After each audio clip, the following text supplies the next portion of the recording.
Magandang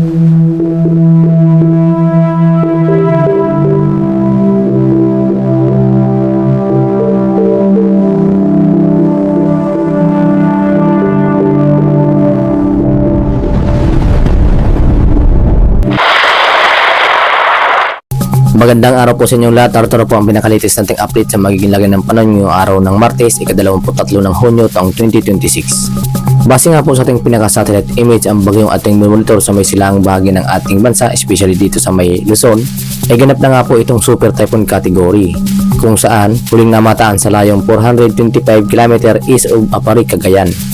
na may lakas na hangin na umaabot sa 185 km per hour, samantalang may pagbugso naman ito na umaabot sa 230 km per hour, habang kumikilos pahilagang kanluran sa bilis na 15 km per hours. Kung saan nga po inasan nga po natin ngayong araw ang paglapit pa nga po nito dito sa may silang bahagi ng Batanes, Babuyang Group of Islands, including Cagayan Valley Region, Isabela, ay inasan natin na mas lalapit dito sa nasabing area. Na siyang inasan nga po natin, magdudulot nga po ito ng maulap na papuri na sinasamahan ng mga biglaang buhos ng mga pag-ulan, kung saan katamtaman hanggang sa mga malakas na pag-ulan. Nadulot nga po itong Super Typhoon Francisco, kung saan inaasahan natin na mas lalapit pa nga po dito sa silang bahagi ng Luzon. Na kung saan nga po inaasahan nga po natin pagsapit ngayong 8 AM ay inaasahan po natin sa layong 395 km east of Calayan, Cagayan, kung saan inaasahan pa natin na mag-i-intensify pa ang sustained wind na maabot sa 195 km per hour, samantalang kumikilos northwest sa bilis na 10 km per hour. Inaasahan nga po natin pagsapit mamayang gabi, inaasahan po natin na mas lalapit pa ng tuluyan dito sa area ng Calayan, Cagayan sa layong 350 km silangan ng Calayan, Cagayan, kung saan taglay pa rin po nito ang lakas na hangin na umabot sa 195 km per hour na may kategory nga po na Super Typhoon category, habang kumikilos nga po ito ng mabagal, pahilagang kanluran ang kanyang pagkilos. At inasahan nga po natin pagsapit ng June 26 at 8 PM, posible na nga po ito nasa labas ng ating Philippine Area of Responsibility. Taglay na nga po nito ang lakas na hangin na umabot sa 110 km per hour, kung saan isa na lamang po itong Severe Tropical Storm category na kumikilos pahilagang silangan sa bilis na 25 km per hour.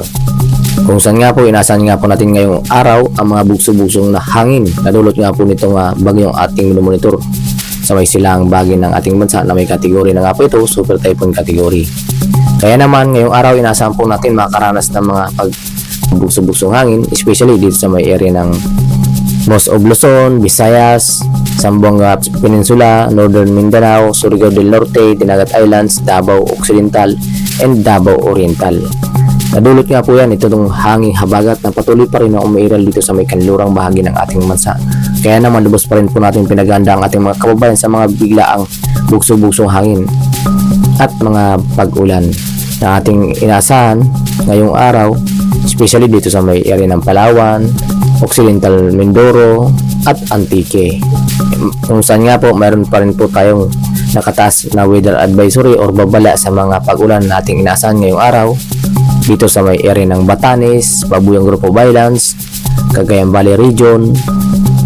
Occidental Mindoro, Antique, including Palawan, kung saan nga po posible nga po makaranas ng 50 to 100 mm na mga pag-ulan na maaaring magdulot ng mga pagbaha at pagguho ng lupa sa mababang lugar, kung saan nga po hindi po natin inaalis ang posibilidad ng pagkilos nito pa kanluran, hilagang kanluran, o mas lalapit pa dito sa may silangang bahagi ng Batanes, Babuyang Group of Islands, kung saan kung ito ay mas malapit dito sa may silangang bahagi ng Batanes ay hagip po nito ang nasabing area ng tinatawag nating cone of probability, kung saan mas malakas pa nga po ang taglay na hangin na posibleng epekto dito sa nasabing lugar, especially dito sa may Batanes, Babuyang Group of Islands, Cagayan Valley Region at Isabela. Nadulot nga po nitong bagyong ating monitor sa may silangang bahagi ng Luzon, kung saan nga po sa kasalukuyan nga po mayroon po tayong nakataas na tropical cyclone wind signal number 1 sa area ng Batanes, northern portion of Cagayan, including the eastern portion of Babuyang Group of Islands, kung saan posible pong makaranas ng 39 to 61 kilometers na hangin. Kaya naman lubos pa rin po natin pinaghahanda ang mga nasabing area sa posibilidad na epekto nito, kung saan posible nga pong itaas pa nga rin ang wind signal kung sakaling mas malapit nga po ito dito sa nasabing area. Dahil sa super typhoon nga po ito, posible nga po tayong itaas pa nga po yan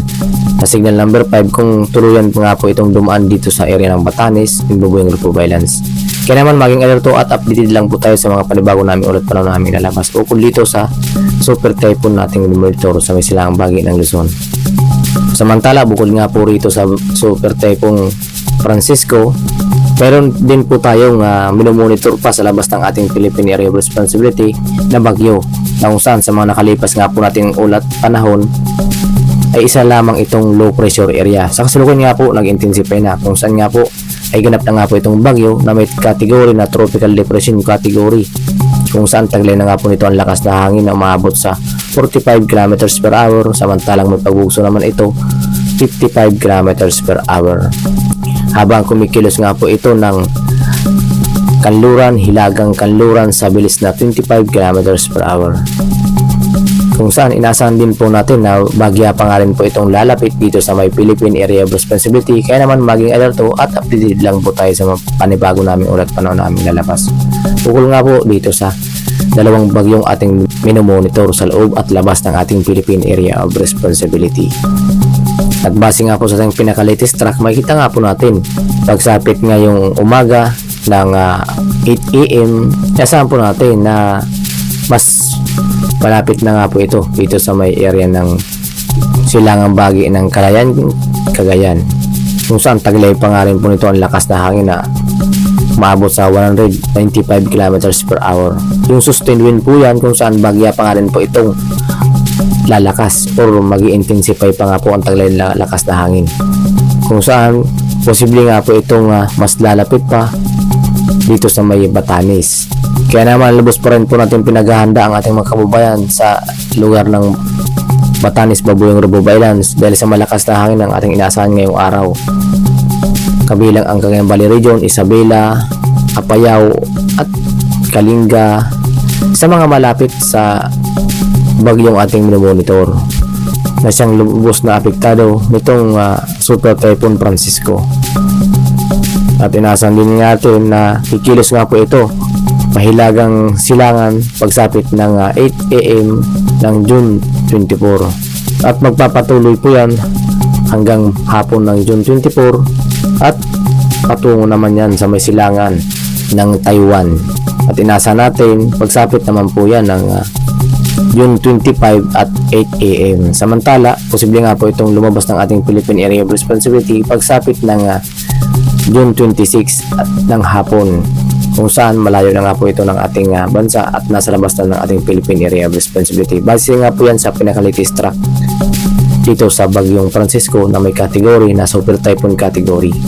At para naman sa maging lagay ng panahon dito sa ating karagatan, sa kasalukuyan nga po wala po tayong nakataas na gale warning sa kahit anong baybay ng ating bansa. Ngunit lubos pa rin po natin pinag-iingat ang ating mga kababayan, especially dito sa may silang bahagi ng Batanes, Babueng Group of Islands, Cagayan Valley Region, Isabela, Aurora, including Quezon, Bicol Region, na kung saan nga po inaasahan nga po natin ng moderate to rough sea condition na po ang ating inaasahan.